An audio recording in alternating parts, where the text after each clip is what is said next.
మీతో కలిసి ఆరాధించడానికి దేవుడిచ్చిన ఈ చక్కటి సమయాన్ని బట్టి దేవుని స్తుతిస్తూ ఉన్నాను. ఇక ఆలస్యం చేయక దేవుని వాక్యంలోనికి వెళ్దాం. ఈ దినము కొరకు ఒక చిన్న వాక్య భాగాన్ని చదువుకుందాం. దయచేసి 2వ సమూయేలు గ్రంథము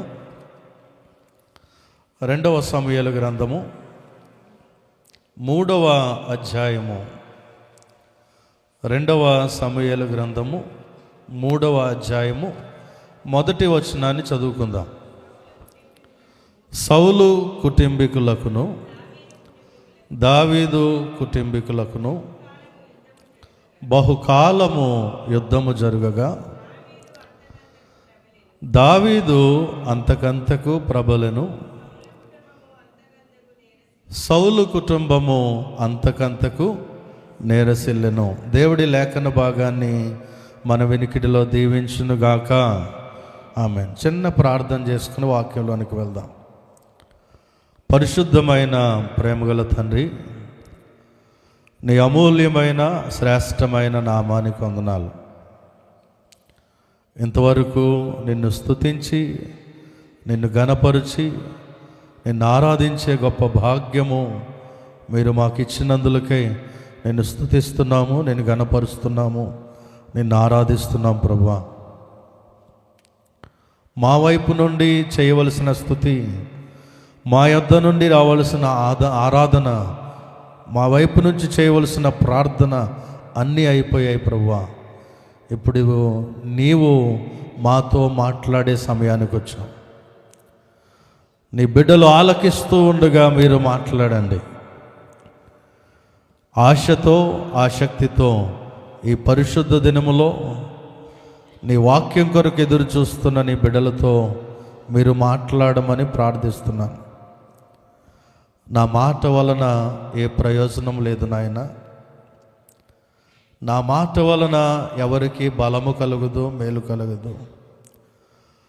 నీవు మాత్రమే బలపరిచేవాడవు, నీవు మాత్రమే ఆదరించేవాడవు, నీవు మాత్రమే ఓదార్చేవాడవు. నీ మాట మాత్రమే మమ్ములను తృప్తిపరచగలగదు ప్రభువా. అటువంటి నీ శక్తి కలిగినటువంటి లేఖనాల ద్వారా మాతో మాట్లాడి మమ్మల్ని ఆశీర్వదించి ఆధ్యాత్మికంగా బలపరచమని సమస్త ఘనత మహిమ ప్రభావాలు మీకు ఆరోపిస్తూ వినగల చెవి, గ్రహించగల మనస్సు, అర్థం చేసుకొనగల జ్ఞానముతో నింపమని యేసు నామములో ప్రార్థిస్తున్నాము తండ్రి. ఆమేన్. 2 చేతుల పైకైతే దేవునికి స్తోత్రం చెప్దాం. హల్లెలూయా. ఈ 2026 సంవత్సరం 2వ వారంలోనికి దేవుడు మనల్ని నడిపించాడు. ఈ సంవత్సరంలో చక్కగా దేవుని వాక్యాలను వింటూ మన ఆత్మీయ జీవితంలో ఉన్నటువంటి లోటుపాట్లను రిపేర్ చేసుకుంటూ ఆయన రాకడ కొరకు మన పోకడ కొరకు ప్రిపేర్ అవుదాం. దేవునికి స్తోత్రం. హల్లెలూయా. ఇదే కదా నేను స్టేటస్లో చూసాను అయ్యగారిది, రిపేర్ అండ్ ప్రిపేర్ అని. దేవునికి స్తోత్రం. హల్లెలూయా. చదవబడినటువంటి లేఖన భాగములో 2 కుటుంబాలు మనకి కనబడుతూ ఉన్నాయి. ఒకటి సౌలు కుటుంబము, 2 దావీదు కుటుంబము. మనందరికీ బాగా సుపరిచితమైన కుటుంబాలే. చాలా సంవత్సరాల నుంచి వారిని గురించి మనం వింటూ ఉన్నాం.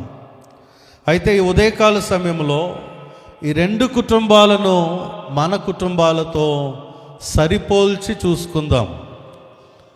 వాటిని మన జీవితాలతో దగ్గర పెట్టుకొని చూసుకుందాం. ఈ ఉదయకాల సమయంలో ఆయన సన్నిధిలో ఉన్న నీ కుటుంబము దావీదు కుటుంబం వలె ఉన్నదా?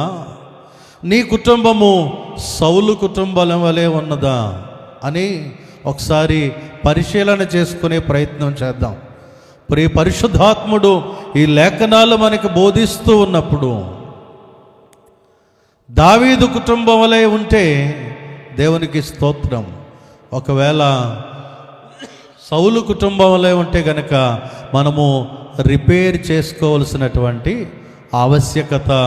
అవసరత ఉన్నది. దేవునికి స్తోత్రం. అక్కడ పరిశుద్ధాత్ముడు మెన్షన్ చేస్తున్నటువంటి మాట ఏంటంటే, దావీదు అంతకంతకు ప్రబలెను, సౌలు అంతకంతకు నేరసిల్లిపోయాను. దావీదుకి ఎందుకు వర్ధిల్లాడు, సౌలు ఎందుకు నేరసిల్లిపోయాడు అనేది ఎక్కువ సమయం నేను చెప్పను, ఎక్కువ పాయింట్లు చెప్పను. ఒక 3 లేక 4 పాయింట్లు సమయానుకూలంగా నేను జ్ఞాపకం చేస్తాను. ఆ 3 పాయింట్లు మన జీవితంలో ఉన్నాయా? దావీదును పోలి మనం ఉంటున్నామా, లేక సౌలును పోలి ఉంటున్నామా? జ్ఞాపకం చేసుకుందాం ప్రియ దేవుని బిడ్డలారా. చూడండి ఒకసారి సమూయేలు మొదటి గ్రంథం. మొదటిగా సౌలు జీవితంలో చూద్దాం. ఒక పాయింట్ సౌలు జీవితంలో, మరొక పాయింట్ దావీదు జీవితంలో చూద్దాం. మొదటి సమూయేలు 15వ అధ్యాయము 3వ వచనం.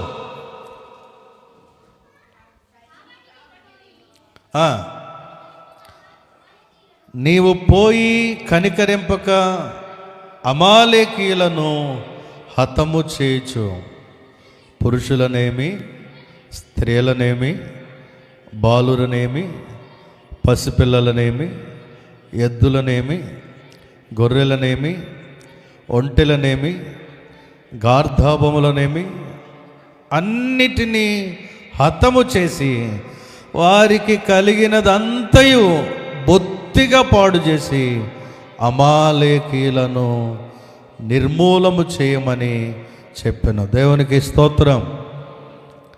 ఆ పైన 2వ వచనములో మొదటి లైన్లో ఉంటుంది, సైన్యములకు అధిపతియగు యెహోవా సెలవిచ్చినదేమనగా. అంటే స్వయంగా దేవుడు సౌలుకి చెప్పినటువంటి మాట ఏంటంటే, నీవు వెళ్ళి అమాలేకీయులందరినీ కూడా నిర్మూలము చేసేయి. ఇంకొక మాటలో మనకు అర్థమయ్యేలాగా అందరినీ కూడా చంపేయి. చాలా క్లియర్గా అక్కడ మెన్షన్ చేస్తున్నాడు. ఒకవేళ ముసలోళ్ళని చంపుతావేమో, పెద్దోళ్ళని చంపుతావేమో, స్త్రీలను విడిచిపెట్టేస్తావేమో, పిల్లల్ని విడిచిపెట్టేస్తావేమో, పురుషులు, స్త్రీలు, బాలురు, పసిపిల్లలు అంటే అందరూ వచ్చేసారు అందులోకి. ఇంకా పశువుల్ని కూడా చెప్తున్నాడు. దేవుడేమో అందరినీ చంపేయమని చెప్తే సౌలు ఏం చేశాడు? సౌలు అలా చేశాడా? చూడండి కింద వచ్చిన 9వ వచనం. 8 కూడా చదవండి. 8 కూడా చదవమ్మా. అమాలేకీల రాజైన ప్రాణంతో పట్టుకొని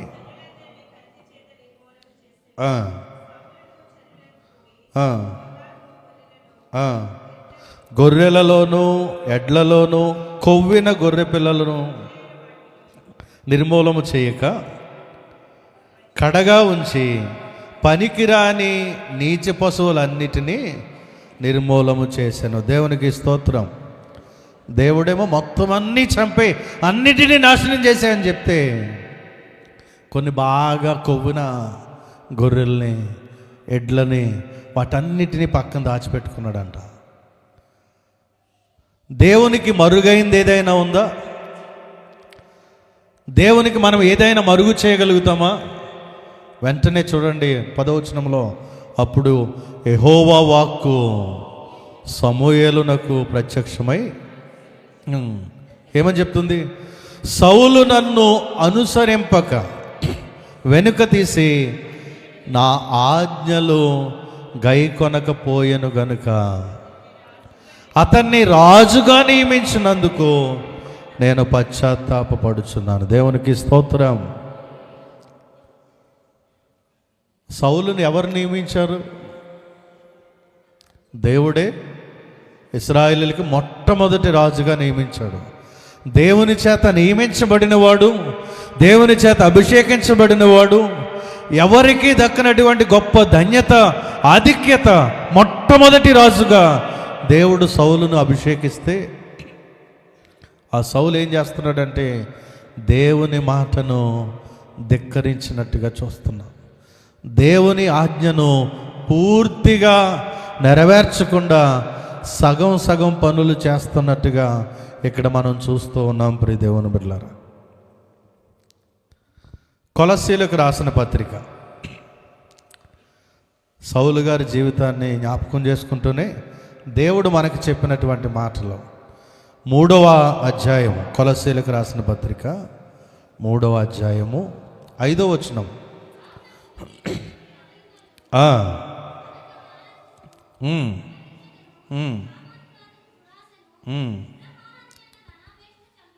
ఏం చేయాలంట? చంపివేయుడి. దేవునికి స్తోత్రం. సౌలుతో దేవుడు అమాలేకీలందరినీ చంపేయమని చెప్తున్నాడు. ఈరోజు ఆత్మీయమైన పాఠంగా మనకు నేర్పిస్తూ భూమి మీద ఉన్న మీ అవయవాలను, జారత్వమును, అపవిత్రతను, కామాతురతను, దురాశను, విగ్రహారాధన అయిన ధనాపేక్షను ఏం చేయాలంట? చంపేయాలి. ఆ కింద వచ్చిన వాళ్ళు ఇంకా కొన్ని లక్షణాలు చెప్పి విసర్జించాలి అని చెప్తున్నాడు. రక్షించబడ్డాం, బాప్తిస్మం తీసుకున్నాం, దేవుడు మనకిస్తున్న మాట ఇది. వాటన్నిటినీ చంపేయండి. పాప సంబంధమైన ఆలోచనలు, స్వభావాలు, లక్షణాలు మీలో ఏ కోసాను కూడా, ఏ మూలను కూడా కనబడడానికి వీల్లేదు. వాటిని విసర్జించండి అని చెప్తున్నాడు. నేటికి రక్షించబడి ఈనాటికి కూడా మనలో కొన్ని స్వభావాలు అక్కడక్కడ దాగుంటున్నాయి. పాప సంబంధమైనటువంటి లక్షణాలు, పాత స్వభావం యొక్క తాలూకా స్వభావాలు అక్కడక్కడ మనలో ఇంకా నిలిచే ఉన్నాయి. ఆదివారం మాత్రమే పరిశుద్ధమైనటువంటి భక్తుల్లా కనబడుతూ సోమవారం నుండి శనివారం వరకు మన యొక్క గృహస్థ జీవితములో, అనుదిన క్రైస్తవ జీవితములో పరిశుద్ధమైన మాటలే, పరిశుద్ధమైన ఆలోచనలే, పరిశుద్ధమైన తలంపులే మనం కలిగి ఉంటున్నామా? లోకానుసారమైన మాటలు మన నోట వస్తున్నాయా? అందుకే దైవజనులు ఈ సంవత్సరం మనం రిపేర్ చేసుకోవాలంట. దేవునికి స్తోత్రం. హల్లెలూయా. మనం చంపేయకుండా ఇంకా ఏ లక్షణాలైతే మనలో బ్రతికి ఉన్నాయో, ఏ స్వభావాలైతే మన ఆత్మీయ జీవితం ఎదగకుండా మనల్ని ఆపేస్తూ ఉన్నాయో, ఆ లక్షణాలను ఈ సంవత్సరం చంపేసుకోవడానికి మనం ప్రయత్నం చేయాలి. దేవునికి స్తోత్రం. విడిచిపెట్టేయడానికి కాదు, వాటిని చంపేయాలి. వాళ్ళ బ్రతికి మన మీద ఏలుబడి చేయకూడదు అవి. పౌలు గారు రోమా గ్రంథంలో చెప్తూ 8వ అధ్యాయం 13వ వచనం, రోమేలకు రాసిన పత్రిక, మీరు శరీరానుసారంగా ప్రవర్తించిన ఎడల చావవలసిన వారై ఉందురు గాని ఆత్మచేత శరీర క్రియలను చంపిన ఎడల మీరు జీవించెదరు. దేవునికి స్తోత్రం. హల్లెలూయా. దేవునిలో మనము ఆయన యొక్క సంపూర్ణతలోనికి నడిపించబడాలి, ఆయన సారూప్యములోనికి మరల్చబడాలి అంటే శరీర సంబంధమైన, పాప సంబంధమైన ఏ స్వభావము కూడా మనలో ఉండకుండా వాటిని మనము చంపేయాలి. ఎప్పుడైతే ఆ శరీరానుసారంగా మనం ప్రవర్తిస్తామో మనం చావవలసిన వారమై ఉంటాం. ఏ చిన్న లక్షణమై ఉన్నా కూడా, పాపం అనేది చిన్నదైనా పెద్దదైనా పాపం పాపమే. ఏ పాప లక్షణము మనలో ఉండకుండా ఈ సంవత్సరము మనల్ని మనం సరిచేసుకోవడానికి పరిశుద్ధాత్ముడు మనందరికీ సహాయము చేయునుగాక. ఈ పాప సంబంధమైన స్వభావాలు విసర్జించడానికి, చంపేయడానికి దేవుడు మనకి సహాయము చేయునుగాక. దేవుడు అంటున్నాడు, చంపేయి, విసర్జించేయి. సౌలుతో చెప్పాడు, అమాలేకీయులను నాశనం చేసేయి. కానీ అతడు కొన్ని కొవ్విన వాటిని, అతనికి నచ్చిన వాటిని అతడు తన కొరకు దాచిపెట్టుకున్నాడు. వెంటనే దేవుని వాక్కు ప్రత్యక్షమై నా మాట సౌలు ధిక్కరించాడు గనుక ఎందుకు అతన్ని రాజుగా చేశానో నేను పశ్చాత్తాపడుతున్నానని దేవుడు ఆవేదన చెందుతున్నాడు.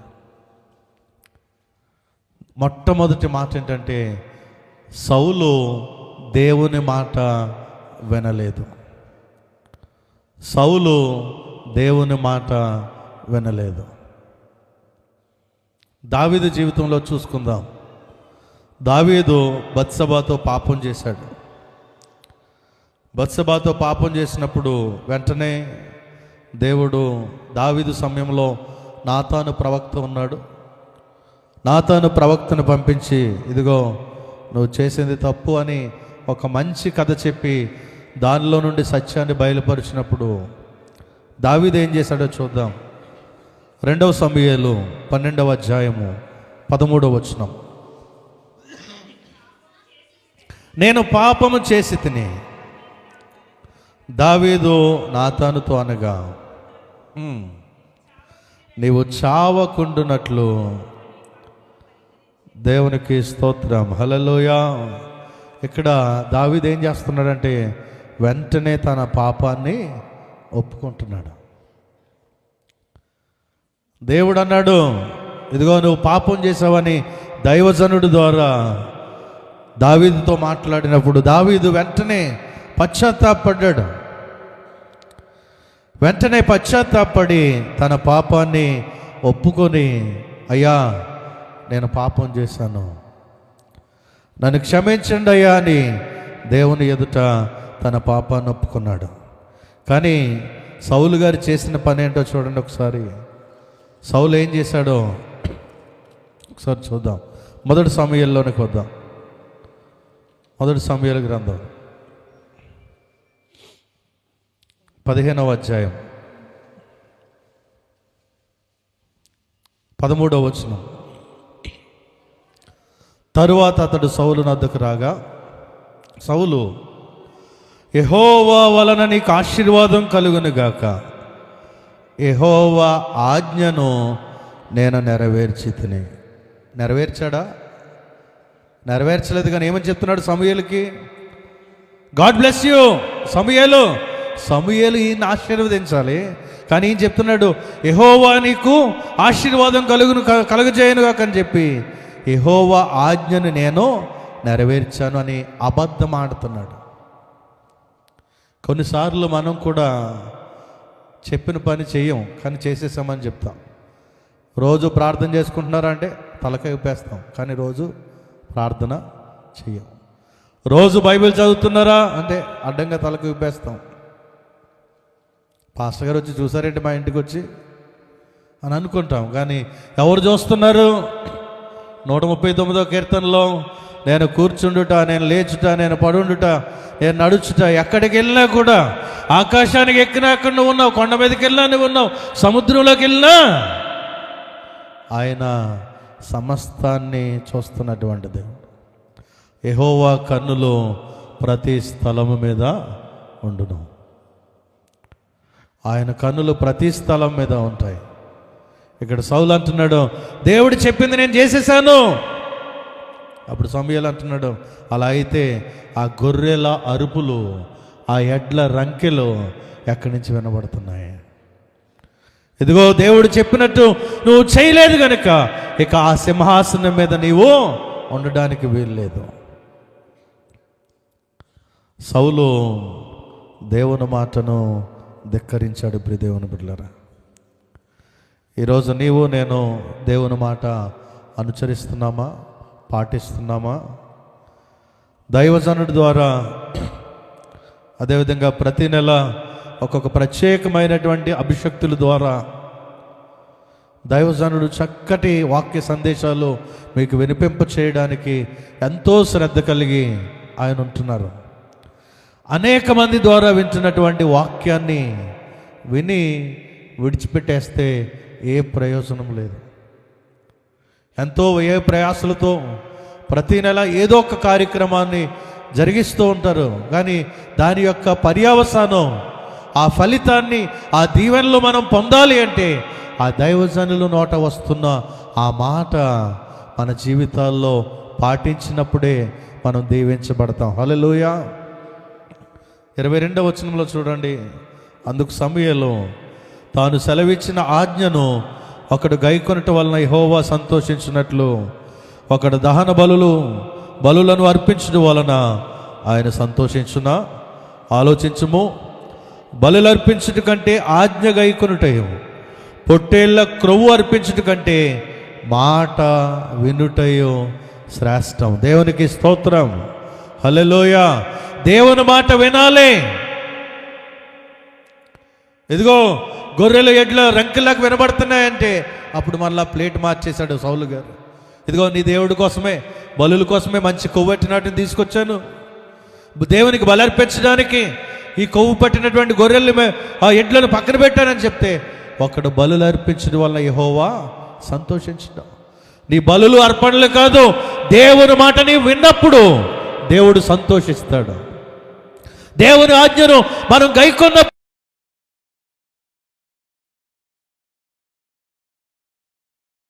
దేవుడు కాదు, ఎందుకంటే ఆయనకి ఏది తక్కువ లేదు. దేవునికి స్తోత్రం. హల్లెలూయా. ఆయన ద్వారానే మనం ఈ స్థితిలో ఉన్నాం. మనం ఇచ్చి ఆయన్ని సంతోషపరిచిన అవసరం లేదు, కానీ ఆయన మాట వింటే ఆయన ఎంతో సంతోషిస్తాడు. హల్లెలూయా. కనుక సౌలు దేవుని మాట వినలేదు, దావీదు దేవుని మాట విన్నాడు. గనుక దావీదు అభివృద్ధి చెందినట్టుగా సౌలు దిగజారిపోయినట్టుగా మనం చూస్తున్నాం. దేవునికి స్తోత్రం. మన ఆత్మీయ జీవితంలో, భక్తి జీవితంలో దేవుని మాట వింటేనే మనము దీవించబడతాం. పక్కవారి మాట వింటే మనం దీవించబడం. దేవుని ఆజ్ఞ గైకొంటేనే మనం ఆశీర్వదించబడతాం.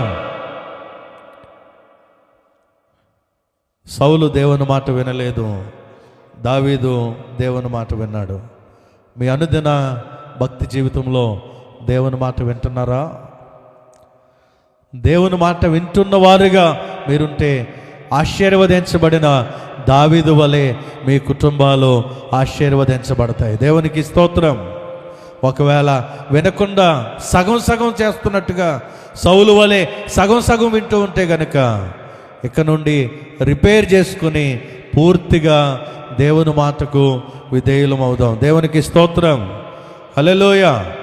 రెండవ లక్షణాన్ని చూద్దాం. రెండవ లక్షణం, సౌల్లో ఉన్నటువంటి రెండవ లక్షణం చూద్దాం. మొదటి సమూయేలు 17వ అధ్యాయము 11వ వచనం. సౌలును ఇశ్రాయేలీయులందరూ ఆ ఫిలిస్తీని మాట వినినప్పుడు బహు భీతులైరి. దేవునికి స్తోత్రం. ఇదేంటి సందర్భం అంటే 17వ అధ్యాయం చదివితే ఫిలిస్తీయులు ఇశ్రాయేలీయుల మీదకి దండెత్తి వచ్చారు యుద్ధం చేయడానికి. ఆ ఫిలిస్తీయుల్లో బలాఢ్యుడైనటువంటి గొలియాతు, 6 మూరల జానుడు ఉన్నటువంటి గొలియాతు 40 రోజులుగా ఇశ్రాయేలీయుల ముందుకు వచ్చి తొడగొట్టి సవాల్ చేస్తూ ఉన్నాడు. అరే ఇశ్రాయేలీయులారా, మీలో ఎవరైనా బలవంతుడుంటే వాడు నన్ను ఢీకొట్టండి, నన్ను ఒక్కడిని కొడితే చాలు ఈ ఫిలిస్తీన్లు అందరూ ఓడిపోయినట్టే అని సవాల్ చేసి వెళ్తూ ఉన్నాడు. 1 రోజు 2 రోజులు అలాగా 20-30 రోజులు అయిపోయింది. దావీదు యొక్క అన్నలందరూ కూడా ఇశ్రాయేలీయుల సైన్యంలో సౌలు గారితో పాటు ఉన్నారు. దావీదు యొక్క తండ్రి గారు అయినటువంటి యెషయి గొర్రెలు మేపుకుంటున్నటువంటి దావీదుని పిలిచి, ఒరే బాబు, మీ అన్నోళ్ళు ఫిలిస్తీన్ల మీద యుద్ధానికి వెళ్ళి చాలా రోజులు అయిపోతుంది, యుద్ధం జరుగుతుందా, ఆగిపోయిందా, మన వాళ్ళు గెలిచేలాగున్నారా, ఓడిపోయేలాగున్నారా, మన వాళ్ళకి ఏమైనా ప్రమాదం పొంచి ఉందా, ఒకసారి వారి యోగక్షేమాలు తెలుసుకొని రా అని చెప్పి దావీదుని పంపించాడు. దావీదు ఆ జున్ను ముక్కలు రొట్టె ముక్కలు పట్టుకుని వెళ్ళాడు. వెళ్ళిన తర్వాత దావీదు వెళ్ళినప్పటికీ కరెక్ట్గా ఫిలిప్పీల బలాఢ్యుడైనటువంటి ఆ గొలియాతు సవాల్ చేస్తున్నాడు. ఒరేయ్, మీలో ఎవరు లేరా, బలవంతుడు ఎవరు లేరా అని సవాల్ చేస్తూ ఉన్నప్పుడు అతడు ఫిలిస్తీన్ల దేవతల పేరట దేవుని బిడ్డలను శపిస్తూ ఉండడం చూసి దావీదుకి చాలా కోపం వచ్చేసింది. వాళ్ళ అన్నోళ్ళకి జున్ను మొక్కలు ఇచ్చాడు, రొట్టెలు ఇచ్చాడు. వాళ్ళు తింటూ ఉంటే అలా పక్కన కూర్చుని ఎంతవరకు వచ్చింది, ఏంటి వీడెవడు మన వాళ్ళు తిడుతున్నాడు, మీరేం చేయలేకపోతున్నారు ఏంటంటే అందరూ ఆడు ఎంత ఉన్నాడు చూసావా, ఆడి కండలు ఎంత ఉన్నాయి చూసావా, నీకేం తెలుసు యుద్ధం అంటే, వాడి దగ్గరికి వెళ్తే నలిపినట్టు నలిపేస్తాడు, తట్టుకోలేవాడిని అని చెప్తూ ఉంటే మన వాళ్ళు ఎంతమంది ఉన్నారు కదా, వాడిని కొట్టడానికి ఎందుకు ఆలోచిస్తున్నారు అంటే, రాజుగారి ఏరియా అంటే రాజుగారు ఎక్కడో లోపల దాక్కున్నాడంట ఆయన. అప్పుడు ఇడు అన్నా మీరు నాకు అవకాశం ఇస్తే నేను వెళ్ళి చంపేస్తానని అంటున్నాడంట. ఎవరు? దావీదు. ఎవరికో గొర్రెలు మేపుకునేవాడా, నీకేం తెలుసు అంటే, అన్నా అలా అనకండి, ఒకసారి గొర్రెలు మేపుతుంటే సింహం వచ్చింది. సింహం వచ్చి గొర్రెపిల్లని ఎట్టుకెళ్ళిపోతుంటే, అయ్యి బాబోయ్ సింహం వచ్చిందా, నా ప్రాణాలు కాపాడుకోవాలని నేను దాక్కోలేదు, నా గొర్రెని పిల్లని ఎత్తుకుపోతుందా అని చెప్పి దానికి ఎదురు పరిగెత్తుకెళ్ళి సింహం నోటను చీల్చి గొర్రె పిల్లని రక్షించుకున్నానని చెప్పాడంట. హల్లెలూయా, హల్లెలూయా. మరలా కొద్ది రోజులు అయిన తర్వాత ఎలుగుబంటి వచ్చింది. ఎలుగుబంటి వచ్చి గొర్రె పిల్లని ఎత్తుకెళ్ళిపోతుంటే దాన్ని కూడా రాయితో కూడా చంపేశాను, గొర్రె పిల్లని రక్షించుకున్నాను, ఒక్క అవకాశం ఇస్తే ఈయన కూడా వేసేస్తానంటున్నాడంట. దేవునికి స్తోత్రం, హల్లెలూయా. కానీ సౌలు గారు ఏం చేస్తున్నారంటే, అక్కడి నుంచి ఎవడైనా వాడిని కొట్టేస్తే, వాడిని ఓడిస్తే నా కుమార్తెనిచ్చి వివాహం చేస్తాను, నా ఆస్తిలో సగభాగాన్ని ఇస్తాను. ఎవరో? రాజుగారు. రాజుగారు ఆఫర్లు పెడుతున్నాడు అక్కడ. ఏం చేయాలి, ముందుండి యుద్ధాన్ని నడిపించవలసిన రాజు ఏం చేస్తున్నాడంటే వెనక్కి దాక్కొని ఆఫర్లు ఇస్తున్నాడు. దీనిలో నుండి మనం నేర్చుకోవాల్సిన మాట ఏంటంటే, సౌలు తన బలాన్ని ఆధారం చేసుకున్నాడు. దేన్ని ఆధారం చేసుకున్నాడు? తన బలాన్ని ఆధారం చేసుకున్నాడు, తన శక్తిని ఆధారం చేసుకున్నాడు, తన సైన్యాన్ని ఆధారం చేసుకున్నాడు. భౌతికంగా వారి సైన్యాన్ని చూస్తున్నాడు, వీరి సైన్యాన్ని చూస్తున్నాడు. అతని దేహదారుఢ్యం చూస్తున్నాడు, ఇతని దేహదారుఢ్యాన్ని చూసుకుంటున్నాడు. దేన్ని మర్చిపోయాడంటే, దేవుడు నన్ను రాజుగా చేశాడు అన్న విషయాన్ని మర్చిపోయాడు. దేవుడు నన్ను అభిషేకించాడు అన్న విషయాన్ని మర్చిపోయాడు. దీనికంటే ముందు ఎన్నో యుద్ధాలలో విజయాన్ని ఇచ్చినటువంటి దేవుణ్ణి మర్చిపోయాడు.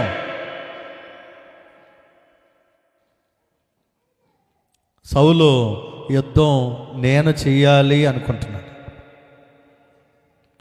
అందుకే భయపడిపోయి దాక్కుంటూ ఉన్నాడు. 47వ వచనం చదువుదామా, దావీదేమంటున్నాడో.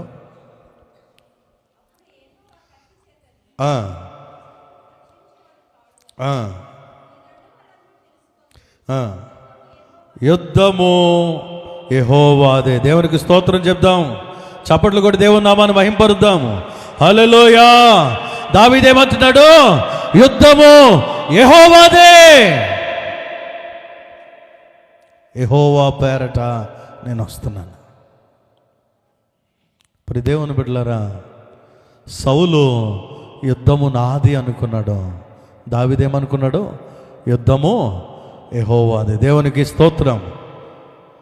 యోబు అంటున్నాడు 7వ అధ్యాయం 1వ వచనంలో, ఈ భూమి మీద నరుల యొక్క జీవితము యుద్ధకాలం అంటున్నాడు. హల్లెలూయా. ఈ భూమి మీద నరుని యొక్క జీవితం యుద్ధకాలం అంటే ప్రతిరోజు కనబడనటువంటి శత్రువుతో ఒక ఆత్మీయుడు, క్రైస్తవుడు ఏం చేస్తూ ఉండాలి అంటే యుద్ధము చేస్తూనే ఉండాలి. ఆ యుద్ధం నాది అనుకుంటే మనం ఆ శత్రువుని జయించలేం, పాపాన్ని జయించలేం, శోధనను జయించలేం, శరీరేచ్ఛను జయించలేం, సాతాను యొక్క శోధనలు మనం జయించి నిలబడలేం. మనం ఎప్పుడు జయించగలం అంటే యుద్ధము నాది కాదు దేవునిది అన్నప్పుడు. దేవునికి స్తోత్రం, హల్లెలూయా. రోజు కూడా ఆత్మకి శరీరానికి మధ్య యుద్ధం జరుగుతుందంట. గలతీలకు రాసిన పత్రిక 5వ అధ్యాయంలో చెప్తున్నాడు, శరీరానికి ఆత్మకి ఒకదానికొకటి విరుద్ధంగా ప్రవర్తిస్తున్నాయి. ప్రార్థన చేద్దాం అని ఆత్మ అంటుంటే పడుకుందాం అని శరీరం అంటది. దేవుని మందిరానికి వెళ్దాం అని ఆత్మ చెప్తుంటే పర్వాలేదులే రోజు ఎందుకు, ప్రతి వారం వెళ్ళాలేంటి, ఈ వారం మానేసి ఇంటి దగ్గర టీవీలో కూర్చుని ఏదైనా మంచి వంట వండుకొని తిందాం అని శరీరం చెప్తుంది. ఈ విధంగా ప్రతిరోజు కూడా ఆత్మకు శరీరానికి మధ్య యుద్ధం జరుగుతూనే ఉంటుంది.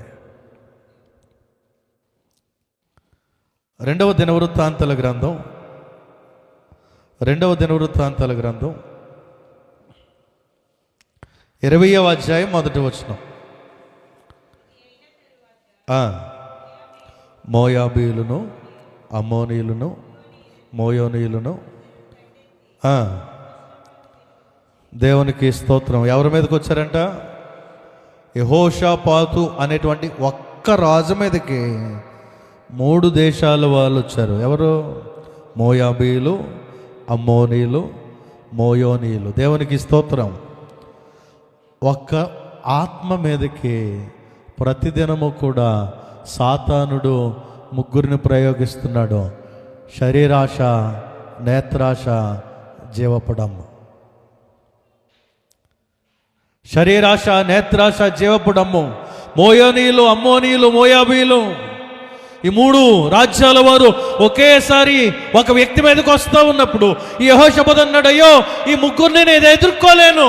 ఏం చేశాడంటే ఉపవాసం ఉండి అతడు ప్రార్థన చేసినప్పుడు దేవుడు అతని పక్షంగా యుద్ధం చేశాడు. దేవునికి స్తోత్రం. హల్లెలూయా. మన అనుదిన క్రైస్తవ భక్తి జీవితంలో ఎదురవుతున్నటువంటి శోధనలు, శరీరాశలు కావచ్చు, నేత్రాశలు కావచ్చు, జీవపుడం ద్వారా వస్తున్నటువంటి ఏ శోధన అయినా జయించాలి అంటే మనము దేవునితో అంటుకట్టబడి ఉపవాస ప్రార్థన ద్వారా ఆ శత్రువుని మనం జయించగలుగుతాం. దేవునికి స్తోత్రం. హల్లెలూయా. సౌలు యుద్ధము నాది అనుకున్నాడు, కానీ దావీదు యుద్ధము యెహోవాది. అవును ప్రియ దేవుని బిడ్డలారా, ఈ లోకంలో ఎదురయ్యేటువంటి ఏ సమస్యలైనా, ఆర్థిక సమస్యలైనా, అనారోగ్య సమస్యలైనా, ఆత్మీయ సమస్యలైనా, వాటన్నిటి నుండి విడిపించగల సమర్థుడు ఎవరు అంటే మనం నమ్ముకున్నటువంటి దేవుడు. దేవునికి స్తోత్రం. ఈరోజు నీకున్నటువంటి ఆర్థిక ఇబ్బందులైనా, అనారోగ్య పరిస్థితులైనా, ఆత్మీయంగా ఎదగలేని పరిస్థితులు ఏమున్నా కూడా వాటన్నిటిలో నుండి విడిపించి నడిపించగల సమర్థుడు ఎవరు అంటే దేవుడే. కనుక మనం ఆయన మీద ఆధారపడాలి. అందుకే కీర్తన రాస్తూ 3వ కీర్తన 5వ వచనము 6వ వచనములో మంచి మాట చెప్తాడు దావీదు. యెహోవా నాకు ఆధారం. దేవునికి స్తోత్రం. అంటే ఎవరి మీద ఆధారపడుతున్నాడు? దేవుని మీద. మనుషుల మీద ఆధారపడట్లేదు, అధికారుల మీద ఆధారపడట్లేదు, నాయకుల మీద ఆధారపడట్లేదు, ధనం మీద ఆధారపడట్లేదు, దేవుని మీద ఆధారపడుతూ ఉన్నాడు దావీదు. సౌలేమో తన మీద ఆధారపడుతున్నాడు, తన బలం మీద ఆధారపడుతున్నాడు. జ్ఞాని అయిన సొలొమోను అంటున్నాడు, నీ స్వబుద్ధిని ఆధారము చేసుకొనక నీ ప్రవర్తన అంతటి యందు దేవుని అధికారానికి ఒప్పుకో, అప్పుడు నీ వెళ్ళే మార్గాలన్నీ కూడా ఆయన సరళం చేస్తాడంట. దేవునికి స్తోత్రం. హల్లెలూయా. అది ఏ ప్రయత్నమైనా, ఏ ప్రణాళికైనా, ఏ ప్రయాణమైనా కూడా నువ్వు దేవునికి అప్పగించుకున్నప్పుడు ఆ ప్రయత్నాలను, ఆ ప్రయాణాలను దేవుడే సఫలము చేస్తాడు. దేవునికి స్తోత్రం. సౌలు తన మీద ఆధారపడ్డాడు, దావీదు దేవుని మీద ఆధారపడ్డాడు. మరి నీవు దేని మీద ఆధారపడుతున్నావు? మనుషుల మీద ఆధారపడుతున్నావా? ధనం మీద ఆధారపడుతున్నావా? లేక నాయకుల మీద ఆధారపడుతున్నావా? నమ్మదగినవాడు, నమ్ముకొనదగినవాడు ఎవరు అంటే మన దేవుడు మాత్రమే. దేవునికి స్తోత్రం. ఆయన గురించి రాయబడింది, ఆపత్కాలములలో నమ్ముకొనదగిన సహాయకుడైన. కొన్నిసార్లు మనం నమ్ముకున్నటువంటి బంధువులు మనకి ఖాళీ చేయిస్తారు, స్నేహితులు మనల్ని నమ్ముకున్నప్పుడు వారు మనకి సహాయం చేయరు, అధికారులు కూడా మొండి చేయి చూపించే పరిస్థితులు ఎన్నో. కానీ నమ్మదగినవాడు, నమ్ముకొనదగినవాడు దేవుడు ఒక్కడే. దేవునికి స్తోత్రం. దావీదు ఆ దేవుణ్ణి ఆధారం చేసుకున్నాడు. కనుక సౌలు వలె మన స్వబుద్ధిని ఆధారం చేసుకోకుండా, సొంత బలం మీద ఆధారపడకుండా దేవుని మీద ఆధారపడినప్పుడు మనం దీవించబడతాం. దావీదు దేవుని మీద ఆధారపడ్డాడు గనుక అతడు అంతకంతకు ప్రబలెను. సౌలు తన మీద ఆధారపడ్డాడు గనుక అంతకంతకు నేరసిల్లిపోయాను. 2 పాయింట్లు చెప్పాను. సౌలు దేవుని మాట వినలేదు, దావీదు దేవుని మాట విన్నాడు. మనం దేవుని మాట వినాలి.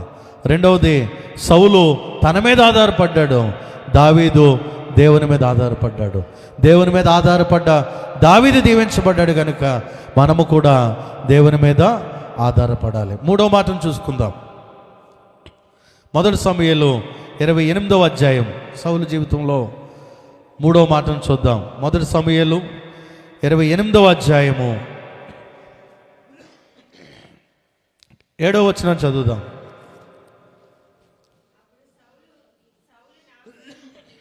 అప్పుడు సౌలు అంటున్నాడు, నా కొరకు మీరు కర్ణ పిశాచములు గల ఒక స్త్రీని కనుగొనుడి, నేను పోయి దాని చేత విచారణ చేతునని. చాలండి. చూడండి ఎంత దౌర్భాగ్యకరమైనటువంటి పరిస్థితుల్లోనికి సౌలు వెళ్ళిపోయాడు.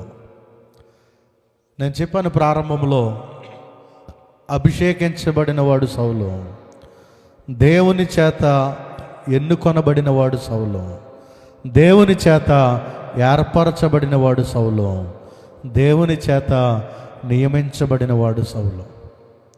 దేవునిలో ఎంత గొప్ప ధన్యతను పొందుకున్నటువంటి సౌలు ఏ స్థితిలోకి వెళ్ళిపోయాడు అంటే, తన యొక్క భవిష్యత్తును గురించి ఆలోచన చేయడానికి నా కోసం కర్ణ పిశాచములు అంటే మంత్రగాళ్ళ దగ్గరికి, జ్యోతిష్కుల దగ్గరికి వెళ్ళిపోయే స్థితిలోనికి సౌలు పడిపోయాడు.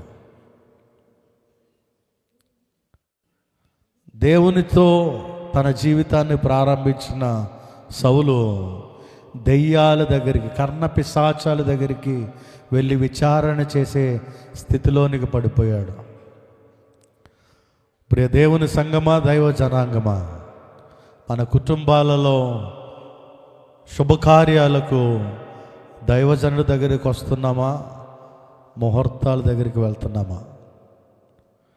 ఫలానాది మంచి రోజు, ఫలానా రోజున మంచి కార్యం ఉంది, లేకపోతే గృహప్రవేశం కానీ, దాని పునాదిరాయి వేయడం కానీ, ఇంట్లో పుష్పాలంకరణ కానీ, వివాహ కార్యక్రమాలు కానీ, పాస్టర్ గారి దగ్గరికి వచ్చి ఫలానా రోజున ఫలానా డేట్ని పెట్టేయాలండి. ఎందుకండి? ఆ రోజే మంచిది అంటున్నారు, తర్వాత మంచి రోజులు లేవు. ఎవరు చెప్పారు మంచి రోజులు లేవని? వీళ్ళు అక్కడికి వెళ్ళి మాట్లాడుకుని వచ్చేసి ఈయన పెట్టేయమంటారు ముహూర్తం. ఆ రోజుకి ఈయన పెళ్లి చేసేయాలి. వీళ్ళేమో వేరొకరి దగ్గరికి వెళ్ళి ముహూర్తాలు చూసుకుని వస్తూ ఉంటారు. ఇంకా అటువంటి స్థితిలో మనం ఉంటున్నామా? బైబిల్ గ్రంథం ప్రారంభ అధ్యాయాల్లోనే దేవుడు దినాలను చేస్తూ ప్రతి దినాన్ని కూడా ముగిస్తూ ఇది మంచిది అన్నాడు. హల్లెలూయా. మంగళవారం మంచిది కాదు, ఎవరు ప్రయాణాలు చేయకండి, శనివారాలు మంచిది కాదు, ఏ కార్యక్రమం ప్రారంభించకండి అని చెప్పాడా? నా బైబిల్ అయితే అలా రాయబడలేదు. దేవునికి స్తోత్రం. ఆయన ప్రతి దినాన్ని మంచిదిగా ఎంచినప్పుడు, దేవుడు నియమించిన ఈ సృష్టిలో, ఆయన నియమించిన ఈ రోజుల్లో మంచిదిగా ఆయన చేసినప్పుడు చెడ్డది అని చెప్పడానికి నీవు నేను ఎంతటి వారం? ప్రతి కార్యాన్ని మనము ప్రార్థించి ప్రారంభించవలసిన వారమై ఉన్నాం. ప్రార్థించడం ద్వారా ఆ కార్యం అంతటికి కావలసిన సహాయాన్ని, నడిపింపును, కార్యదీక్షను అంతటినీ కూడా దేవుడు అనుగ్రహించేవాడే ఉన్నాడు. కానీ సౌలు ఏం చేస్తున్నాడంటే, తన భవిష్యత్తును గురించి తెలుసుకోవడానికి ఆ యొక్క జ్యోతిష్కుల దగ్గరికి, మంత్రగాళ్ళ దగ్గరికి వెళ్ళడానికి సిద్ధపడ్డాడు. మరి దావీదు ఏం చేస్తున్నాడు చూడండి. 2వ సమూయేలు 2వ అధ్యాయం 1వ వచనం. 2వ సమూయేలు 2వ అధ్యాయం 1వ వచనం.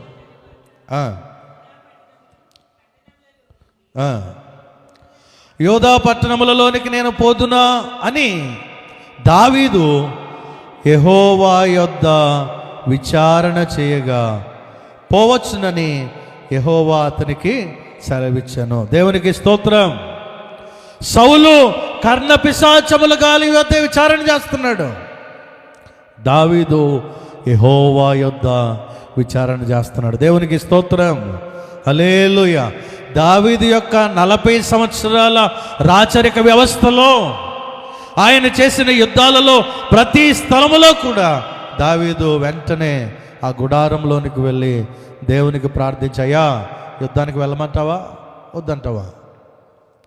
ప్రతిదానికి కూడా దేవుని చిత్తాన్ని, దేవుని అనుమతిని కోరుకుంటూ ఆయన అడుగుజాడల్లో దావీదు నడిచాడు. దేవునికి స్తోత్రం, హల్లెలూయా.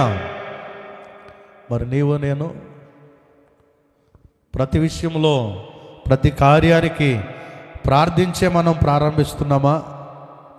దేవుని దగ్గర విచారణ చేస్తున్నామా? ఆలోచన చేయాలి.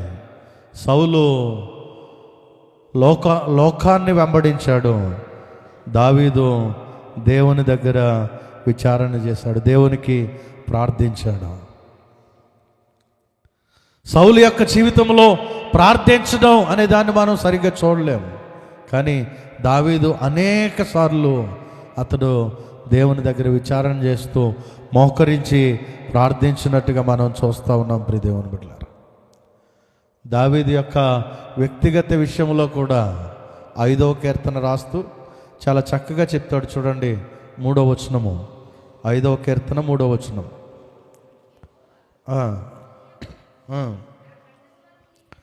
యెహోవా, ఉదయమున నా కంఠస్వరం నీకు వినబడును, ఉదయమున నా ప్రార్థన నీ సన్నిధిని సిద్ధము చేసి కాచి ఉందును. హల్లెలూయా.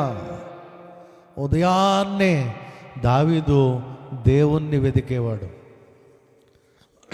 ఆ ముందు కీర్తనలోకి 62వ కీర్తనలోకి వెళ్తే, దేవా నా దేవుడవు నీవే, వేకువనే నేను నిన్ను వెతికెదను అంటారు. అంటే ఉదయకాలాన్నే దావీదులో ఉన్నటువంటి ఈ మంచి లక్షణం, ప్రార్థించేటువంటి గుణం, దేవుణ్ణి వెతికేటువంటి ఈ గుణం మన అనుదిన క్రైస్తవ భక్తి జీవితంలో మనం కలిగి ఉండాలి. ప్రతిరోజు లేచిన వెంటనే సెల్ ఫోన్లో ఎన్ని నోటిఫికేషన్స్ వచ్చాయో, వాట్సాప్లో ఎన్ని మెసేజెస్ వచ్చాయో, లేకపోతే లేచిన వెంటనే కిచెన్లోకి వెళ్ళిపోవడమో, ఇవన్నీ కాదు, కానీ లేచిన వెంటనే మోకరించి, దేవా రాత్రంతా మాకు తోడుగా ఉండి మరి ఒక నూతన దినాన్ని ఇచ్చావు తండ్రి, ఈ దినమంతా మీరు మాకు తోడుగా ఉండండి అయ్యా. మా ఉద్యోగాల్లో, వ్యాపారాల్లో, ఇంటి పనుల్లో, మా చదువుల్లో, స్కూల్స్కి, కాలేజెస్కి, ఆఫీసెస్కి వెళ్తున్న మాకు మీ దినమంతా నీ సన్నిధి మాకు తోడుగా ఉంచండి అని మనము ప్రార్థించేవారిగా ఉండాలి. దేవునికి స్తోత్రం, హల్లెలూయా. మన క్రైస్తవ జీవితంలో ప్రార్థన చాలా ప్రాముఖ్యమైంది. Prayerful Christian is a powerful Christian, prayerless Christian is a powerless Christian. ప్రార్థన కలిగిన క్రైస్తవుడు శక్తివంతుడైన, బలవంతుడైన క్రైస్తవుడిగా ఉంటాడు. ప్రార్థన లేని క్రైస్తవుడు బలహీనుడిగా ఉంటాడు. సౌలు అంతకంతకి దిగజారిపోవడానికి సౌలు జీవితంలో ప్రార్థన లేదు.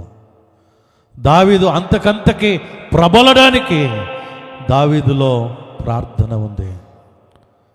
ఈరోజు ఈ మాటలు వింటున్న ప్రియ సహోదరుడా, సహోదరి, మన భక్తి జీవితంలో అనుదిన ప్రార్థన అనుభవం నీకుందా? ప్రతిరోజు దేవుణ్ణి వెతుకుతూ ఉన్నావా? ఆలోచన చేయండి.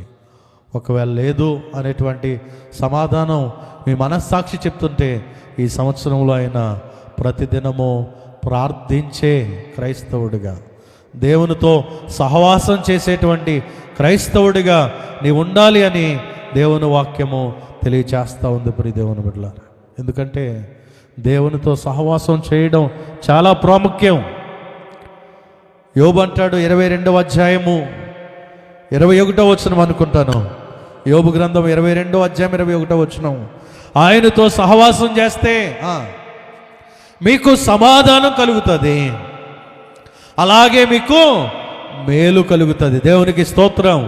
దేవునికి ప్రార్థించినప్పుడే, దేవునితో సమాధానం కలిగి ఉన్నప్పుడే, దేవునితో మంచి సహవాసం కలిగి ఉన్నప్పుడే మన కుటుంబాల్లో సమాధానము అనగా నెమ్మది విశ్రాంతి కలుగుతుంది. అలాగే మేలులు అనగా ఆశీర్వాదాలు, దీవెనలు కలుగుతాయి. దావీదు ఈ ప్రార్థన సహవాసము దేవునితో కలిగి ఉన్నాడు గనుక అతడి కుటుంబములో, అతని జీవితంలో దేవుడు సమాధానాన్ని ఇచ్చాడు. అతడి జీవితంలో అనేక మేలులు, ఆశీర్వాదాలు దేవుడు అనుగ్రహించాడు. ఈ 2026 సంవత్సరంలో మన జీవితాల్లో కూడా దేవుడు సమాధానాన్ని ఇవ్వాలి, మేలులతో నింపాలి అంటే మనము దేవునితో సహవాసము చేయాలి. సౌలు ప్రార్థన లేనివాడిగా కనబడుతున్నాడు గనుక దిగజారిపోయాడు. దావీదు ప్రార్థిస్తూ ఉన్నాడు గనుక అతడు వర్ధిల్లునట్లుగా మనం చూస్తూ ఉన్నాం. దేవునికి స్తోత్రం. చివరి మాటను చెప్పుకుని మా మాటలు ముగింపులోకి తీసుకొస్తాను. చివరి మాట ఏంటంటే, దేవునికి కృతజ్ఞతలు చెల్లించేటువంటి లక్షణం. 1 దేవుని మాట వినడం, 2 దేవుని మీద ఆధారపడడం, 3 దేవునికి ప్రార్థించడం, 4 దేవునికి కృతజ్ఞతలు చెల్లించడం. హల్లెలూయా. 40 సంవత్సరాలుగా ఇశ్రాయేలుకు రాజుగా ఉన్నటువంటి సౌలు ఏ సందర్భంలో కూడా దేవుణ్ణి గణపరచునట్టుగా, దేవుణ్ణి మహింపరచునట్టుగా, దేవుణ్ణి ఆరాధించినట్టుగా మనం ఎక్కడా చూడం. కానీ దావీదు యొక్క జీవితంలో మనం చూసినప్పుడు ఆయన అనేకమైనటువంటి కీర్తనలు, సుమారుగా ఆ కీర్తనలో ఎక్కువ భాగం దావీదు గారే రాశారు. అందులో 70 కీర్తనలు దేవునికి కృతజ్ఞతలు చెల్లిస్తూ, దేవుని గణపరుస్తూ, దేవుని ఆరాధిస్తూ రాసినటువంటి కీర్తనలే దావీదు రాసినట్టుగా మనం చూస్తూ ఉన్నాం. హల్లెలూయా. అంటే దేవుని యొక్క చిత్తాన్ని నెరవేర్చిన వాడుగా దావీదు కనబడతాడు. ఎందుకంటే చూడండి ఒకసారి 1 తెస్సలోనికైలకు రాసిన పత్రిక 5వ అధ్యాయం 16-17 వచనాలు మనందరికీ తెలిసినటువంటి మాట. ప్రతి విషయమునందు కృతజ్ఞతాస్తుతులు చెల్లించుడి,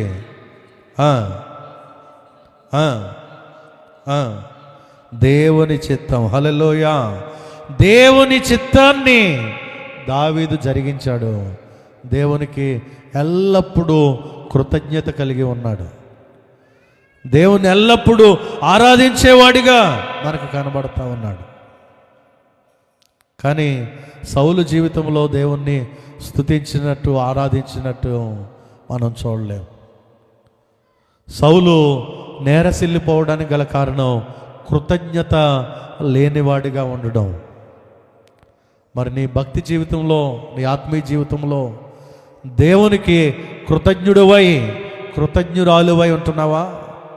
దేవుడు చేస్తున్నటువంటి మేలులను బట్టి దేవుణ్ణి ఆరాధిస్తున్నావా? గణపరుస్తూ ఉన్నావా? దేవుడు ఏం మేలు చేశాడండి? ఏం మేలు చేశాడండి నా జీవితంలో? 1 కేజీ బంగారం ఏమి దొరకలేదు, ఒక 2-3 లక్షలు రోడ్డు మీద ఒక కట్టలు ఏమి దొరకలేదు, 1 కోటి రూపాయల లాటరీ ఏమి తగలలేదు నాకు. దేవుడు ఏం మేలు చేశాడని దేవుడికి థ్యాంక్స్ చెప్పాలి అంటే దేవుని వాక్యం చెప్తుంది. ఒక ధనవంతుడు అంటున్నాడంట, నా ప్రాణమా తినుము త్రాగుము సుఖించుము అంటున్నాడంట. పైనుంచి ఒక స్వరం అంటుంది, ఓరి వెర్రివాడా, ఈ రాత్రే నీ ప్రాణాన్ని తీసుకుంటే ఇవన్నీ ఏం చేసుకుంటావు అని చెప్పి, ఒకడు సర్వలోకాన్ని సంపాదించుకొని తన ప్రాణాన్ని పోగొట్టుకుంటే వాడికి ఏం ప్రయోజనము? అంటే సర్వలోకము కంటే కూడా మన ప్రాణము విలువైంది. దేవునికి స్తోత్రం. దేవుడు మనల్ని సజీవంగా ఈ 2026 సంవత్సరంలోనికి నడిపించాడు. ఈ 2వ ఆదివారంలో సజీవ లెక్కలో ఉంచాడు. ఎంతోమంది ఈ దినాన్ని, క్షణాన్ని చూడకుండా వెళ్ళిపోయారు. మృతులు ఆయనను స్తుతించలేరు, పాతాళములో ఆయనకు స్తుతి కలగదు. సజీవులు సజీవులే కదా నిన్ను స్తుతించెదరు. ఆ సజీవ లెక్కలో ఆయన మనల్ని ఉంచినందుకు ప్రభువా నీకు వందనాలయ్యా అంటూ దేవుని స్తుతించాలి. దేవునికి స్తోత్రం. ప్రతి దినాన్ని కూడా దేవునికి కృతజ్ఞులమై ఉండాలి.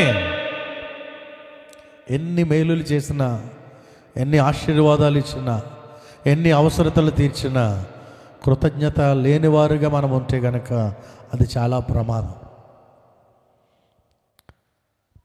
ఏసన్న గారి పాట అనుకుంటా కదా, కృతజ్ఞత లేనివారు వేల కొలదిగా కూలినను. ఏమైపోయారంట? కూలిపోయారు. ఎక్కడ? అరణ్యములో. 40 సంవత్సరాల అరణ్య యాత్రలో వాళ్ళందరూ కూడా కూలిపోయారు. ఎందుకు అంటే అక్కడ మెన్షన్ చేయబడిన మాట ఒకటే, కృతజ్ఞత లేనివారుగా. 1 సంవత్సరం లేకపోతే ఆ చిన్నపిల్లలా బయలుదేరారు వాళ్ళ ఐగుప్తు నుండి. 40 సంవత్సరాలు ప్రయాణం చేస్తుంటే ఆ వస్త్రాలు మరలా తీసి సంవత్సరం మార్చాలి. మనమైతే మన సంవత్సరం వేసుకున్నా ఈ సంవత్సరం సరిపోవట్లేదు నాకు. దేవునికి స్తోత్రం, హల్లెలూయా. సరిపోతాయి, ఎవరికి సరిపో. అలా కాకుండా ఇశ్రాయేలీయులకి దేవుడు చేసినటువంటి గొప్ప మేలు ఏంటంటే, 1 సంవత్సరంలో ఉన్నవాడు 10 సంవత్సరాలకు వయసు వచ్చిన వాడితో పాటు వాడి వస్త్రాలు కూడా ఎదుగుతున్నాయంట. దేవునికి స్తోత్రం చెప్దాం, హల్లెలూయా. 2 ఇంచులు ఉన్నటువంటి చెప్పు అతడు బాగా ఎదిగేసరికి 5 ఇంచులు వచ్చిన ఆ చెప్పు కూడా ఇలా పెద్దగా అవుతుందంట. దేవునికి స్తోత్రం చెప్దాం. 40 సంవత్సరాల వరకు వారు వస్త్రాలు పాతకెళ్ళిపోలేదు. ఎక్కడ వారు వాష్ చేసుకున్నట్టు లేదు, చిరిగిపోయినట్టు లేదు, చెప్పులు తెగిపోయినట్టు లేదు. చివరికి ఎక్కడ కూడా వంట కూడా చేసుకోలేదు. దేవునికి స్తోత్రం. ఒక గ్యాస్ లేదు, ఒక కట్టెలు ముట్టించలేదు. వాళ్ళు ఆకలేస్తుందంటే దేవదూతల ఆహారం మన్నాన్ని కురిపించాడు. అబ్బే ముక్క కావాలి మాకు అంటే పూరేలు కురిపించాడు. అంత చక్కగా పగలు మేఘస్తంభమై చెమట పట్టకుండా, రాత్రి భయపడకుండా అగ్ని స్తంభంగా నడిపించి పక్షిరాజులాగా వారిని ఎత్తుకుని నడిపిస్తూ ఉంటే ఏం చేశాడు దేవుడు? అక్కడ సమాధులు లేవని ఇక్కడ కప్పెడి దగ్గర తీసుకొచ్చావా మోసే అని మోషేకి వ్యతిరేకంగా మాట్లాడిన వెంటనే వాళ్ళందరూ కూడా అరణ్యములో రాలిపోయారంట. దేవునికి స్తోత్రం, హల్లెలూయా. దేవుడు ఒక హెచ్చరిక ఇస్తున్నాడు. 50వ కీర్తన ముగిస్తాను. 50వ కీర్తన 22వ వచనం. ఈ మాటలు చూసుకొని ముగించుకుందాం 2-3 నిమిషాలు. దేవుని మరచువారులారా ఆలోచించుకొనుడి, లేని ఎడల నేను మిమ్మును చీల్చివేయుదును, తప్పించువాడెవడును లేకపోవును. దేవునికి స్తోత్రం. దేవునికి స్తుతి చెల్లించకుండా, దేవుని ఆరాధించకుండా, దేవునికి కృతజ్ఞత కలిగి లేకుండా దేవుని మర్చిపోయేవారులారా ఆలోచించుకోండి. లేకపోతే నేను మిమ్మల్ని చీల్చేస్తాను, తప్పించేవాడు ఎవడు కూడా ఉండడు. ఆ కింద వచ్చి అంటున్నాడు, స్తుతి యాగం అర్పించేవాడు నన్ను మహింపరుచున్నాడు, నేను వానికి దేవుని రక్షణ కనపరుచున్నట్లు వాడు మార్గము సిద్ధపరచుకున్నాను. హల్లెలూయా, హల్లెలూయా. మనం స్తుతియాగం అర్పించేవారిగా, కృతజ్ఞతలు చెల్లించేవారిగా, దేవునిని ఆరాధించేవారిగా ఉండాలి. కానీ సౌలు వలె కృతజ్ఞత లేనివారిగా మనం ఉండకూడదు. 103వ కీర్తనలో దావీదు అంటున్నాడు, ఆయన చేసిన ఉపకారాలలో దేనిని మరువక ఆయనను సన్నతించు అంటున్నాడు. మన అనుదిన భక్తి జీవితంలో కృతజ్ఞత అనేది చాలా ప్రాముఖ్యమైంది. ఎప్పుడైతే దేవునికి కృతజ్ఞతలు చెల్లిస్తామో ఆయన ఇంకా మరిన్ని మేలులు, మరిన్ని ఆశీర్వాదాలు మన జీవితాల్లో చేయడానికి ఇష్టపడుతూ ఉంటాడు. ఇప్పుడు దేవుని బిడ్డలారా, ఈ 4 లక్షణాలు, సౌలు లక్షణాలు నీ కుటుంబంలో ఉన్నాయా? దావీదు లక్షణాలు మీ కుటుంబంలో ఉన్నాయా? సౌలు దేవుని మాట వినలేదు. నువ్వు దేవుని మాట వింటున్నావా? సౌలు దేవుని మీద ఆధారపడలేదు. సౌలు దేవునికి ప్రార్థించలేదు. సౌలు దేవునికి కృతజ్ఞత కలిగి లేడు. దావీదు దేవుని మాట విన్నాడు. దావీదు దేవుని మీద ఆధారపడ్డాడు. దావీదు దేవునికి ప్రార్థించాడు. దావీదు దేవునికి కృతజ్ఞత కలిగి ఉన్నాడు. అందును బట్టే దావీదు అంతకంతకు ప్రబలెను, సౌలు అంతకంతకు నేరసిల్లిపోయాను. ప్రబలినటువంటి దావీదు లక్షణాలు మన జీవితంలో ఉంచుకున్నప్పుడు మనము కూడా అంతకంతకు ఈ 2026 సంవత్సరంలో వర్ధిల్లుతూ ప్రబలుదుముగాక. అట్టి కృప పరిశుద్ధాత్ముడు మనందరికి అనుగ్రహించునుగాక. ఆమేన్.